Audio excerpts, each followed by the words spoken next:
All right, this is Impact Winter. It's a community survival game, which is, one reason why I'm interested in it. And let's see here. Let's start new game skipping the tutorial. One thing you notice about this game right up front is that it's definitely, it's a low budget game made by a small team, and there are things like the D-pad worked on that menu, but the D-pad does not work on this pop-up. Only the sticks work on this pop-up. And this is the thing, like right now in the middle of development on my game, we've got crap like this all over the game because, different parts of the game are implemented by different programmers who are in the middle of different, concerns, thinking about different things. And, you always try to be very thorough when you're implementing something, but you always, something drops through the cracks, and it'll be different things for different people at different times. And so you end up with a really inconsistent set of rules for how your game works. And so, you always have to do like an additional pass later on to just go through the entire game and realize, okay, this rule works here, this rule doesn't work here. We need to unify it and make sure that the entire thing makes sense. And it looks like there was, there are a few different places in this game where you feel like that pass hasn't quite happened. But the theory of this game is great. I mean, for one thing, the visuals are awesome. Like, people who have looked over my shoulder as I've been playing this, I was thinking, the atmosphere that they create here, you get this warm, well-heated place here. I love these, like, the cracks in the floor from, the being overheated by the fire. It's a very sort of complete aesthetic they've got going on. And then you go upstairs, and the entire world is just covered by meters of snow. And you've got this little community of people here. I'm going to chat with this guy. Okay, so another UX issue that you see here is when I walk up to somebody, he's got this icon over his head, and he highlights, but what button do I push? Well, there's two different buttons I could push. You see them on the lower left end of the screen. But that's really far away from where I'm looking right now. My eyes are right on the guy I want to talk to. And so the fact there's two different things I can do with them that's getting right by me. And there's always kind of this little, battle that you have in your head when you're doing UX design, trying to decide whether you want to put everything in a consistent place, which, it usually off in the corner of a screen where it's out of the way is a nice, consistent place to put directions and answers to player questions. But at the same time, you got to be thinking of the player's eye line. Like right now, I'm focused on the person I want to talk to, and so I completely missed that prompt. And that happens to me all the time in this game. It's just missing prompts and not knowing what I'm supposed to push. So this is Blaine, and he's the official old guy, old crotchety dude in the group. So each of these guys gives me, each of them has their own little parallel storyline. And the storyline involves me going out into the world, getting stuff for them, exploring things. There, see, I hit A instead of Y. And so like this guy, Christoph, he's the one who designed my little robot buddy who goes with me on the surface. And so he's all about finding upgrades for that guy. There's somebody who's all about food. There's somebody who's all about mechanical stuff. And I think Blaine is just about crotchety oldness. Hey, you, come here. So I'm grabbing missions from these guys. That's going to populate my map with stuff. It's interesting that they chose to call these things events. Because usually you think of an event as something that happens to you, where rather these are more like missions, right? These are things that you're doing, that you're being assigned to do yourself. So we get a dilemma. There's a bunch of old furniture down in the church basement. It takes some energy to break it all down, but could give us extra fuel for the fire. Want me to take it apart? Absolutely. So it's usually get tired if I have her do this, and I'm gonna need to spend resources to bring her back up again. But I decided that it's gonna be worth it, and I got a bunch of new stuff now. So she's all tired now. I can tell her to get some sleep. There's a whole bunch of jobs on that list that you start with just the ability to have people do extra sleep. As you level up your community, you unlock the ability to assign people to do different jobs. Over here, you've got rations where you can kind of micromanage what your people are eating.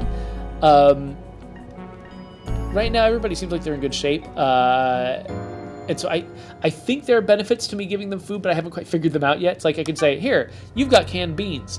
Now they're getting benefits to these stats. So I can go and find the character that I just here. Yeah, she should definitely eat something. So Have some pasta. And then I believe that what they'll do is, as they lose those stats, they'll replenish them themselves from the rations that I assigned to them. Over here is storage, which is very similar to rations, except it's for me. So I've got a tent that I can bring with me, and I can decide what else to bring. One of the challenges of this game, I've only played it for a short while. I'm not an expert on this at all, but your inventory is very limited.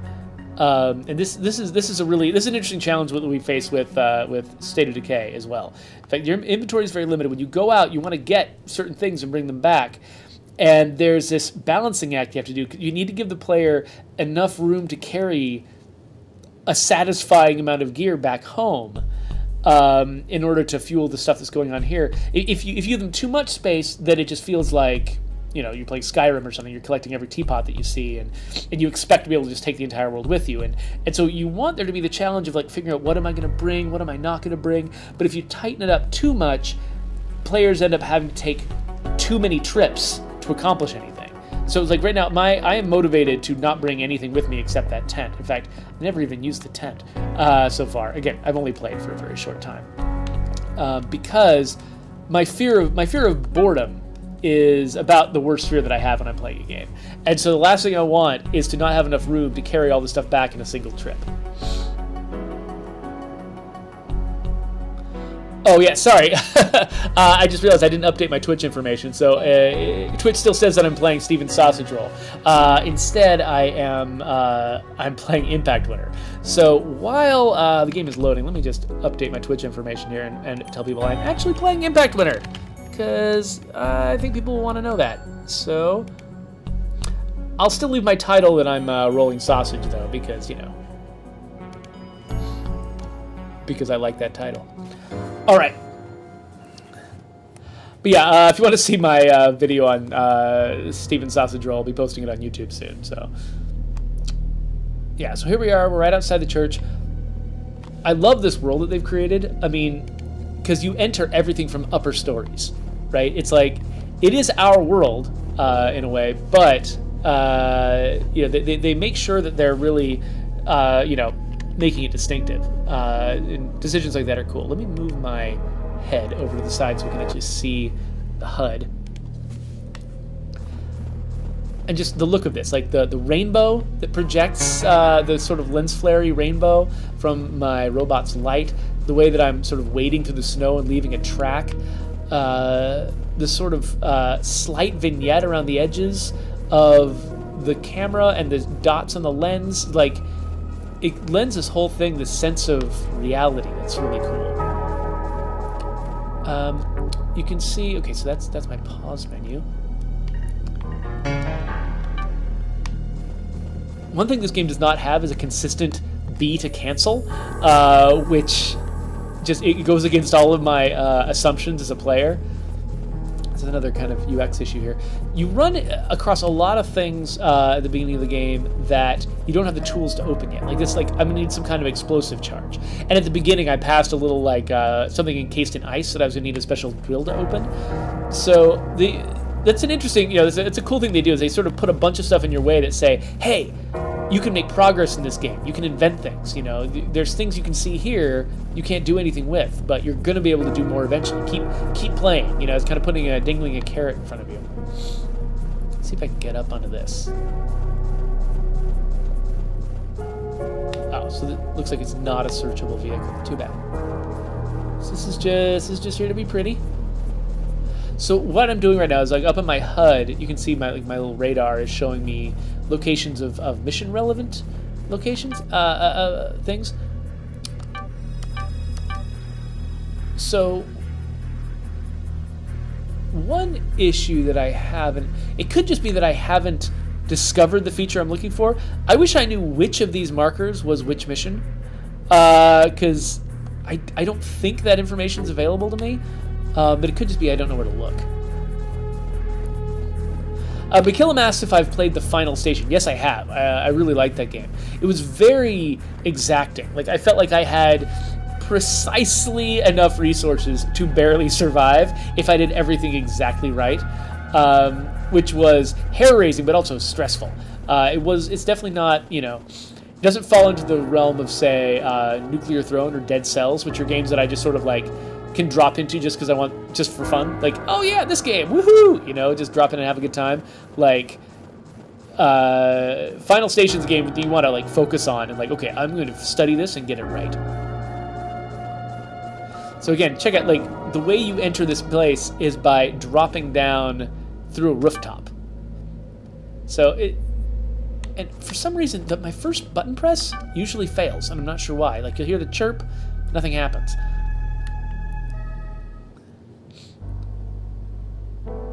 So yeah, you're all just sort of dropping down into places like this. So again, like, one thing you struggle with when you're trying to build a game is, you know, how am I going to make my world distinctive? It's one thing that, for instance, Horizon Zero Dawn is one of my favorite games this year so far, just because they did such a great job of creating a completely comprehensible but original world. Like, you don't look at any of the things in Horizon and have any question about what game you're looking at.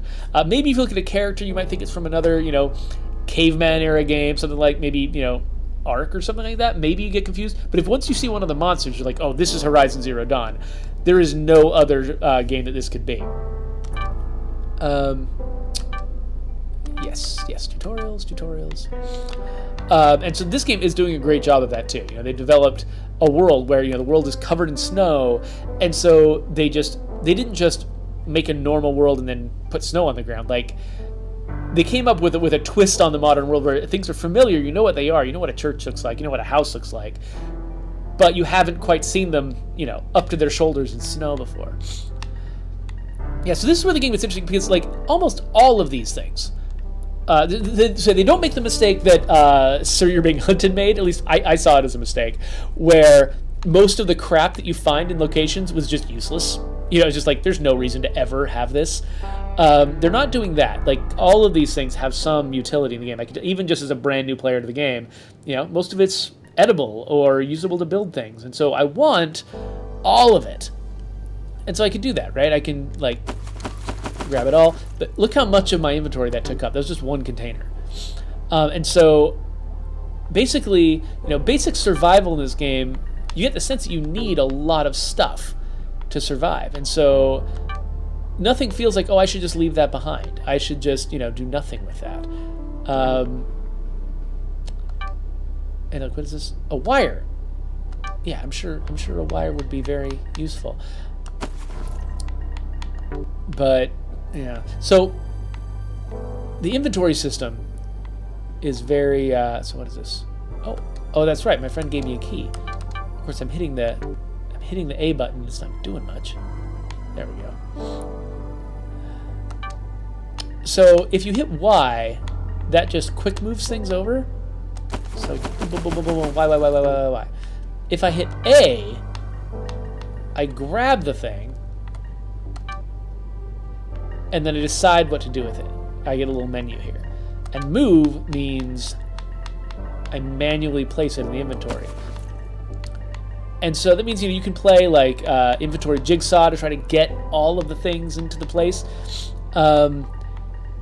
Unfortunately, like, if I was playing this mouse and keyboard, maybe that would be a little bit more fun. With a controller, it's not very fun to try to use kind of the more awkward method to move things around. What am I? Oh yeah, and like, look, gas. Like, I would have to do to pick up that gasoline. I gotta grab this guy, move him, drop him, grab that guy. I guess I could have quick moved him because it automatically found a spot. But there's a lot of effort that goes into this, right? And there's no, like, I wish that there was a different button for interacting with a thing, like saying, I want to discard this, I want to eat this if it's food, and a button for just grabbing it. Because I feel like I could probably be much more effective picking up things and moving them around and jigsawing if I didn't have to go through that little pop-up menu every time. And there's also this weird thing where, when I've got a thing, I've got it, right? It only exists in one place. As soon as I drop it, it gets a ghost. You see right underneath me right there? It gets a ghost telling me where it's going to go. So I feel like I just put it in the wrong place. Like, I feel like I just set it down here and it zapped back to where it was, which is not what happened. And once I think about it for a second, I get it. But it's like, there's just this game has sort of accepted some very difficult challenges, UX challenges, and you get the sense they didn't have a lot of time to iterate on it until it was incredibly slick. McGillum says you should always grab the chocolate sauce if you've got the option. Let's see here. McGillum says that he's been playing Prey recently and had a fun inventory issue. There was only one item that would take 2 cells vertically and 1 horizontally, and auto-sorting always placed it as awkwardly as possible. That's one of the things where, like, I think people have got a lot of people, particularly of like my generation, have got a lot of positive memories of grid-based, sort of jigsaw inventory systems, specifically like Diablo. You have a lot of good memories of that. But you'll notice Diablo 3 decided not to do that, and I think part of it is the fact that we've got a what is that, rat? I don't even know what to do with a rat.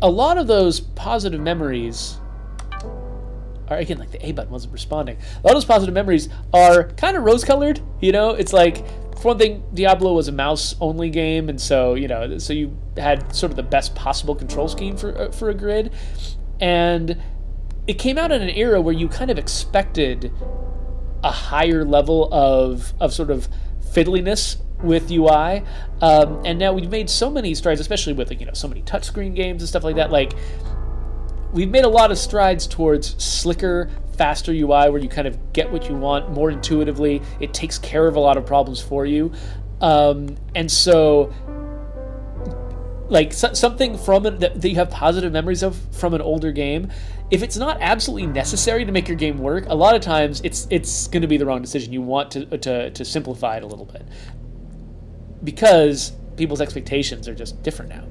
Okay, so that is somebody sneaking into my base, stealing my pasta and my soup,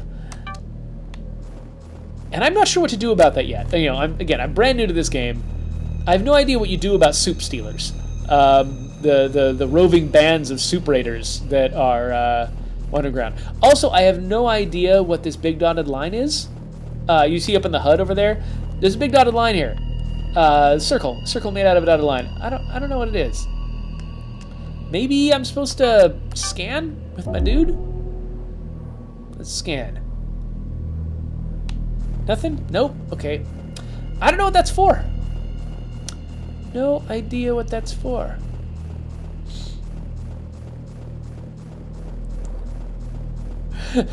McKellar was saying that Diablo was awful because you could never flip items, apparently. I don't remember it well enough to confirm that, but yeah, could never flip items. So if something was wide and short, it was just wide and short, and you had to find a way to fit it in there.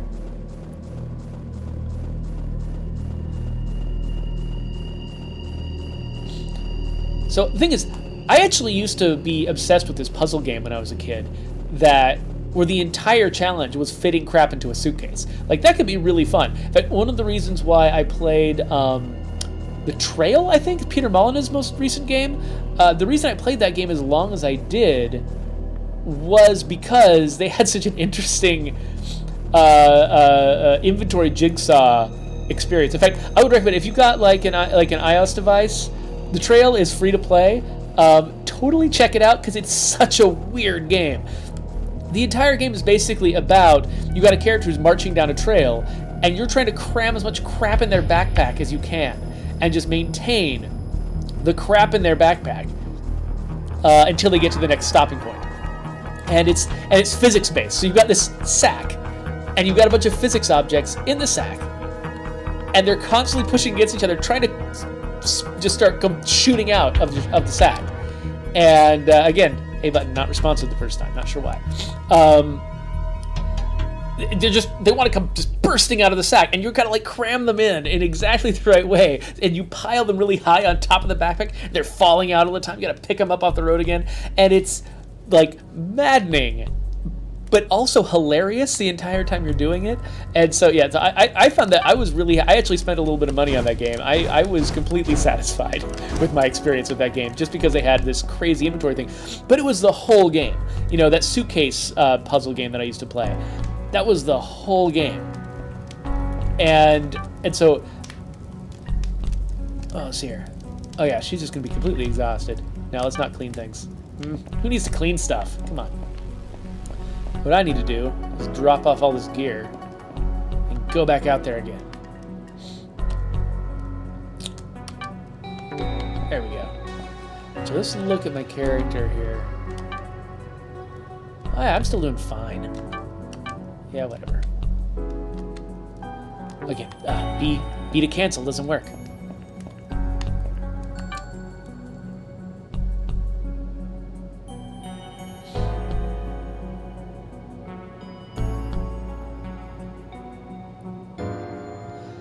Arcanus mentions the fact that one issue is that the that when you have a grid, it's like you'll get to the point where there's a tiny little piece of space left over, and it feels like a waste. But sometimes there's nothing that you could fit in there. It's like there's just a lot of potential for weirdness. Of course, alternative systems also have a potential for weirdness too. Like, well, actually, I was going to bring up Deus Ex as an example because Deus Ex, the new Deus Ex, has got a similar, grid-based system, but they've got the same rules that that we have in State of Decay, which is if you've already got one of something, you can stack more on the same spot. It'll just get a little number on it.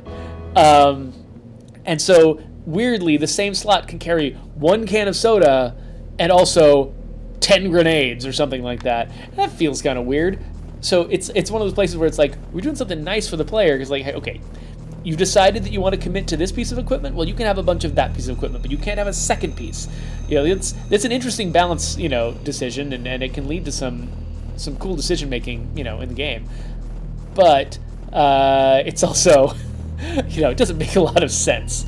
And I'm betting State of Decay 2 has issues like that too, where you're like, well, why can't I do this? Well, because video games.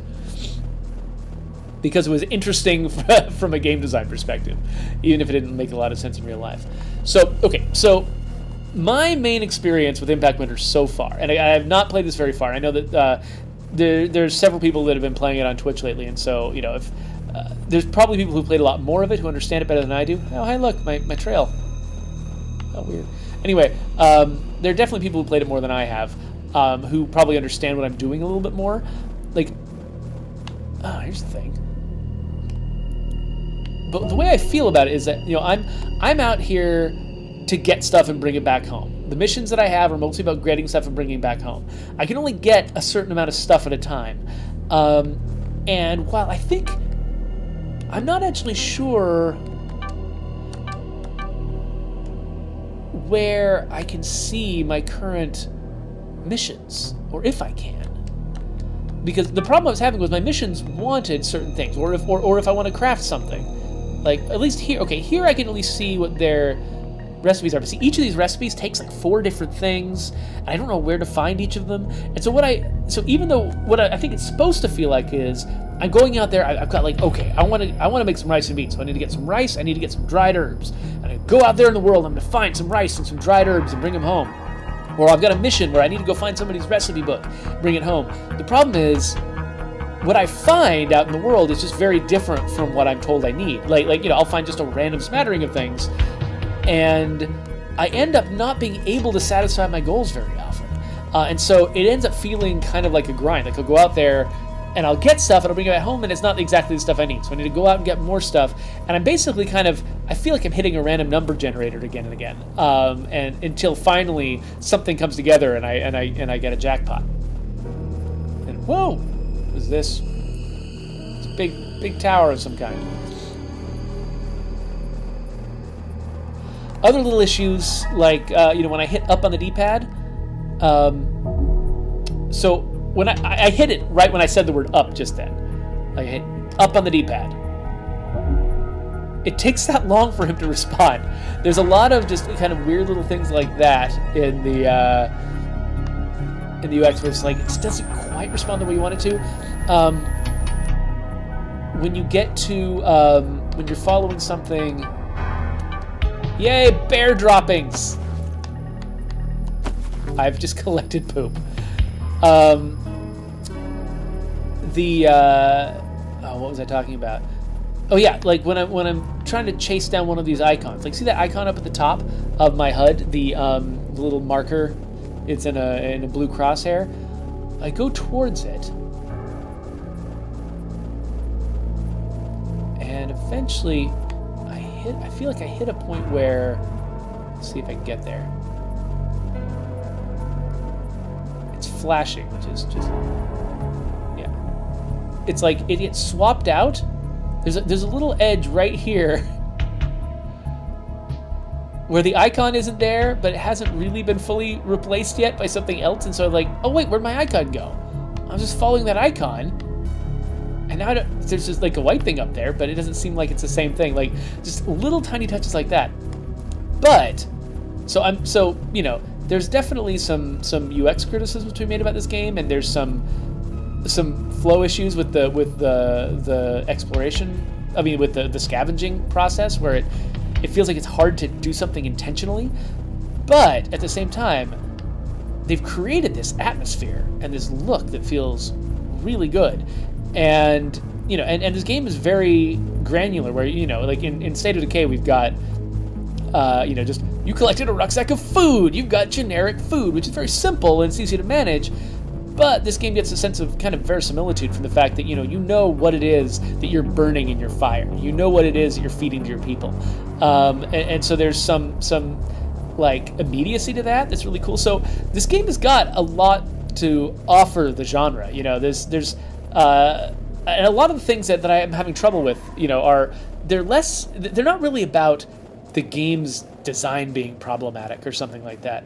A lot of these things are really just tuning issues. You know, they're like, oh, another pass on the usability would have been good, or you know, just sort of tuning the amount of stuff you can carry versus the amount of stuff demanded by your recipes at home, and you know, like there's issues there that really feel like, you know, just another couple of passes at polish and tuning would have made a difference. And that's one of the problems with being, you know, like a small team without a ton of money, is the fact that doing those extra passes is expensive and it takes a lot of time, and it's not something you can just easily decide to do, because it's very costly. And sometimes, you know, when you're a small studio, the questions of survival, you know, I mean, you end up making the same kinds of decisions that you make in a survival game, right? Where it's like you gotta make sacrifices for survival. You gotta ship the game at some point. You know, there's some lucky groups that manage to sort of hit the right balance. Like say RimWorld, for instance, where they released that game when it had just enough for people to be interested. You know, for it to be, you know, a satisfying experiment, but then they keep iterating on it. They watch people playing it. They, you know, figure out what's some kind of monster. Stay away from that. By monster, I mean like wolf. You know, and they get to keep iterating on it. And so when something is bad or, you know, unfun in you know, one build of the game, you know, they'll be able to do it. They'll be able to make a correction to it in another, but they're still making money. And you know, people criticize, you know, or the early access process, but really for that kind of game that depends so much on that level of granular tuning and getting a lot of playtesting, when you've got a very small team, you don't have, you know, a QA team of 60 people. You've got a very small team to work with. Being able to go into early access and watch people in the wild playing the game, tune the game against their experiences, that's just invaluable. And so I absolutely support, like, you know, games like this in this kind of genre, spending some time in early access so they can, you know, get some money up front, you know, keep funding the studio, but then before they've, you know, thrown down a stake and said this game is done, getting a chance to do, you know, more of that tuning kinds of stuff. So anyway, so Impact Winter is a really interesting game, and it's a worthy addition to the genre, and honestly, I'm sure there's a lot. I mean, I've only gotten this far, essentially, and so I'm sure there's a lot to discover that I just haven't found yet. And so I, you know, encourage definitely, you know, check out other people who are playing it on Twitch and see what you think of it, because there's a lot of ways in which this game is pretty cool.